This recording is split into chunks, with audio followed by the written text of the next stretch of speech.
Hello everybody, this is going to be system test 4, and this is going to be the first test in which I have more than one fire alarm appliance hooked up at the same time.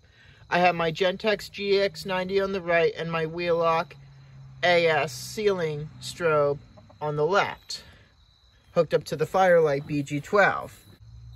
I was able to hook up both devices and the horn and strobe on each one. This is going to be extremely loud, and do not watch if you have epilepsy or are sensitive to flashing lights in any way, because the strobes are not in sync. But here we go. 3, 2, 1.